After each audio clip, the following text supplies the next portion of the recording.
We're going to change now and move to people talking about the differences between industrial farming and ranching and independent farmer rancher produced products.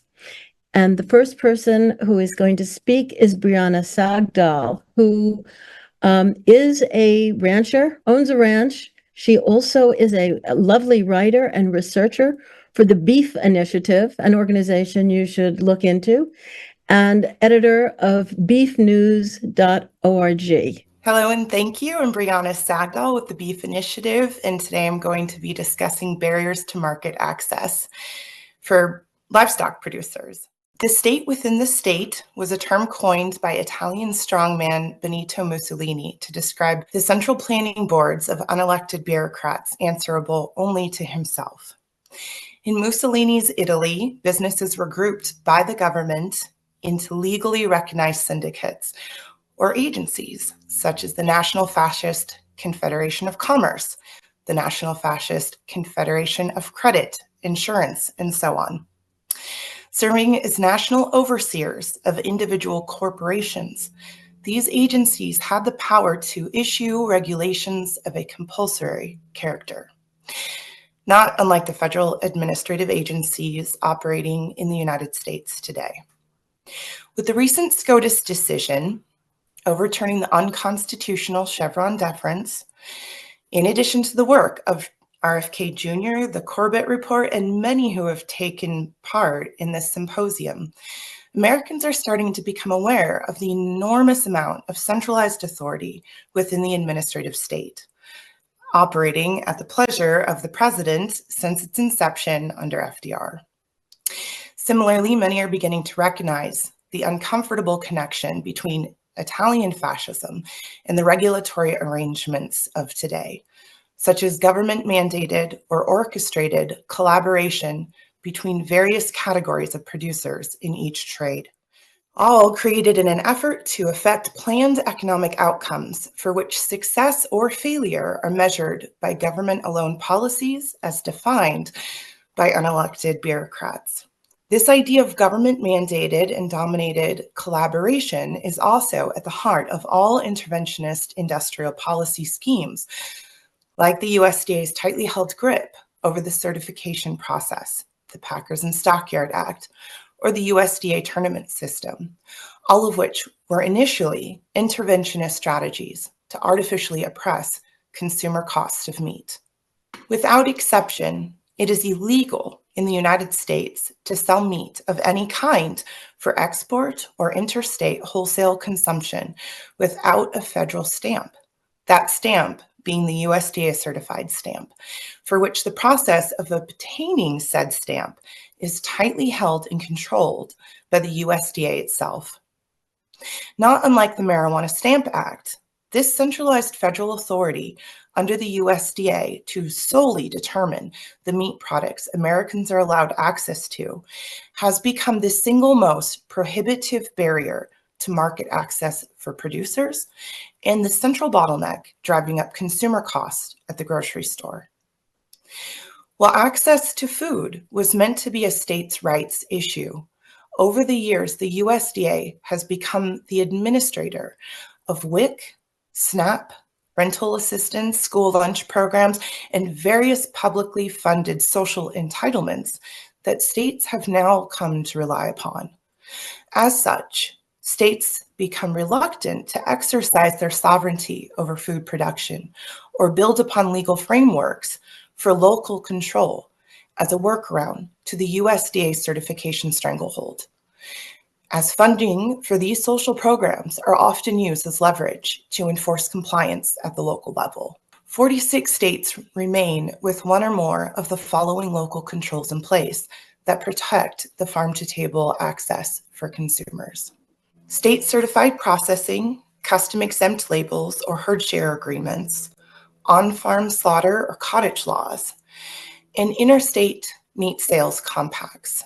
Voters in the state of Maine passed a constitutional amendment in 2021 that read, "Individuals have the natural, inherent, and unalienable right to food, including the right to save and exchange seeds and the right to grow, raise, harvest, produce, and consume the food of their own choosing for their own nourishment, sustenance, bodily health, and well-being, as long as an individual does not commit trespassing, theft, poaching, or other abuses of private property rights, public lands, or natural resources in the harvesting, production, or acquisition of food. Almost immediately thereafter, the USDA reacted by demanding that Maine fix its Food Sovereignty Act, threatening the state with a federal takeover of the state-certified inspection process.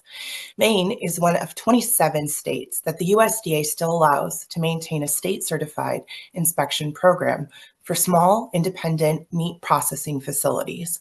Even though state guidelines must be the same as USDA inspection guidelines, state-certified meat is only capable of being sold for in-state or intrastate sales. The only difference between state-certified, custom-exempt, or USDA certified is a USDA licensed inspector and federal control. In addition, the USDA is attempting to end custom-exempt labeling and herd share agreements. Without a recent amendment proposed by Representative Thomas Massey, herd share agreements would have effectively ended this year. The result has been a near complete consolidation of the livestock industry under 4 multinational conglomerates who now own 85% of market access through the 5 main processing plants that currently process and package 95% of America's meat supply. These 5 facilities have been given deference for the USDA certified inspectors as they have the budgets to absorb and maintain full-time federal inspectors, where most independent processing facilities cannot absorb such cost on such tight margins. Any one of these facilities on an average day processes around 5,400 head or about 450 head per hour.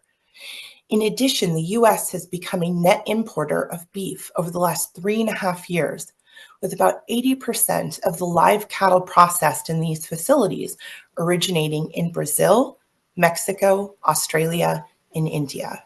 Last year, APHIS, which is the Animal Plant Health Inspection Services, its parent company being the USDA, lifted a ban on chilled and frozen beef imports from Paraguay, even though the region is not foot and mouth disease free as of yet. All this to say that even though the meat we're allowed access to at the grocery store is stamped USDA certified, that stamp in no way guarantees meat was raised or even from the United States, as mandatory country of origin labeling laws were repealed to appease trade groups. Most concerningly, the USDA stamp, like the Marijuana Stamp Act, is also being used by special interests to affect planned economic outcomes and alter consumer behavior. Rather than a wacky tobacco campaign easily traced to timber and chemical barons, today's central planners have waged a far more sophisticated campaign under the auspices of climate change. Unfortunately, the end goal remains the same: regulate the on and off ramps to meat, and you alter consumer demand through economic oppression.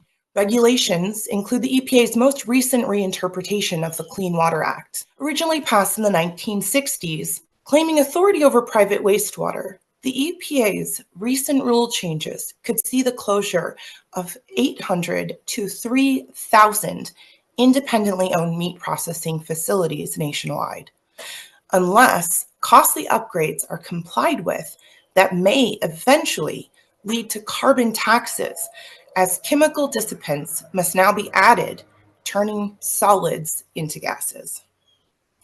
In addition, the Animal Plant Health Inspection Service, APHIS, originally created to help monitor and prevent pests from attacking crops, has now interpreted a century-old brand ID law to give itself the authority to electronically tag, chip, and monitor the nation's cattle, bison, horses, poultry, pork, goats, sheep, and captive cervids by November 5th. Given that processing facilities slaughter animals at a rate of 450 head per hour, This new EID system is clearly not a means of ensuring food safety. Rather, the EID system operates like a vaccine passport for interstate travel, adding huge new costs for livestock producers. As the cost of these excessive regulatory burdens are passed along to the consumer, the price of food has become an election talking point. Lesser known, however, is that the price capping concepts relayed to the public are in fact more regulations. As I present today, the USDA is attempting to rewrite another century-old law, turning the Antitrust Packers and Stockyard Act into a consumer protection law. While some claim this will decrease costs at the grocery store by allowing consumers to sue for high costs, the rewrite completely ignores the heavy costs to producers that are creating those high costs in the first place. Most importantly, when it comes to actual antitrust violations, such as JBS manipulating pricing and discriminating against poultry growers through its US-based Pilgrim Pride brand, Secretary Vilsack has told Congress that the Big Four are just too big to fail, while simultaneously blaming the Big Four for monopolizing the industry. Despite big talk from regulators and politicians alike, regulated entities, big and small, are merely trying to survive the instability of centralized authority. Rather than address the cost of regulatory burdens driving upwards of 27 to 30,000 family farms out of business each year, the USDA chose to hand out free money to certain entities in the form of $700 million in grants. Meanwhile, liquidity dries up for truly independent processors reliant upon that lending to continue borrowing money in order to comply with costly regulatory upgrades. Astonishingly, a $1 billion framework with $700 million in grant allocations resulted from a single executive order to supposedly help quote unquote independent processors, completely bypassing Congress. When the USDA began allocating the first round of grants, campaign donors of Harris and Waltz were not only first on the list, but allowed to turn that grant money of $1 million into an interest-bearing loan to others. Another independent processor with full-time USDA certified inspectors and union contracted labor was given $10 million in grants, directly following labor violations. Not only did this USDA certified facility have to pay the union $235,000 in fines, the case itself drastically expanded the authority of the pro-union National Labor Relations Board, a quasi-judicial administrative court. Meanwhile, farmers and ranchers have never been more reliant upon the ability to borrow money in order to remain in business. Yet liquidity is quickly drying up as foreign entities are prioritized over US growers and producers. The Farm Credit Administration, another federal agency, currently holds 46% of the US agricultural debt. In recent years, farm credit system lenders have engaged in predatory practices only to use the money of farmer borrowers to retain high-paid attorneys to fend off claims. As outlined in the Kittle v. Biden lawsuit, the lame duck board of the Federal Credit Administration has enabled egregious violations of federal laws. In addition, farmers who have paid on time every month are threatened with foreclosure unless they sign over land in a deed. In addition, the federally regulated farm credit system, originally meant to keep small family farms going, has in recent years maintained a high interest portfolio of multi-million-dollar loans to massive corporations. Most notably, these loans have been prioritized for rural utilities such as high-speed broadband internet or carbon sequestration pipelines, as opposed to actual food production. Most concerningly, the lands deeded over have ended up in the hands of foreign entities, about 43.3 million acres in the last 5 years alone. To put it bluntly, at every single turn of our supply chain, it is increasingly the regulators and not the regulated entities that are creating barriers to market access, exorbitant costs at the grocery store, and supply chain disruptions, even beginning with the right to graze and properly steward private property. As regulatory burdens result in fewer family farms each year, another arm of the federal government is making it nearly impossible to grow livestock and wildlife populations. New ideological dogmas and priorities have taken over best practices within the Bureau of Land Management and the Federal Forestry Service. Wildlife corridors, buffer zones, conservation easements, wetlands, rewilding areas have all bifurcated private property needed to access grazing lands, while contracts for grazing have simultaneously been revoked. The result has been an increase of dangerous fires starting in 2019 and the lowest cattle volume seen in the United States in over 60 years, despite an increasing human population to feed. I'll end my presentation here today with one simple question to viewers. If each new law and regulation passed is selectively enforced, forcing out small, decentralized family farmers and producers, while simultaneously driving up costs and limiting your choice at the grocery store, is it even possible that more policies will stop this attack on food? In my personal estimation, the only way to solve these issues is to stop the system, force change, and radically decentralize control back to the state and local level where it belongs before it's too late. I hope you'll join me for part 2 as I outline a few important steps that you can take today to take back your control.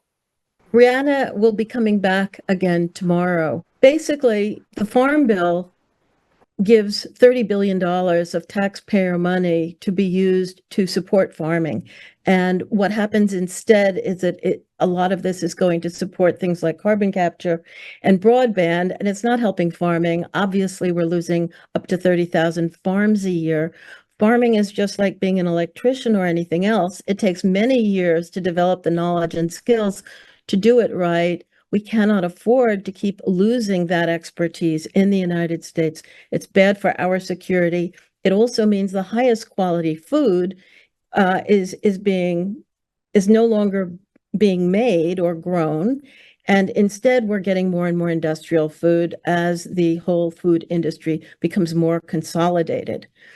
The small farmer has to protect his or her soil, has to protect their animals. They are taking care of things, whereas these huge industrial farms that have employees that don't own anything, that don't have that kind of commitment generation after generation to the land. And so we've just got the wrong ideology right now in farming.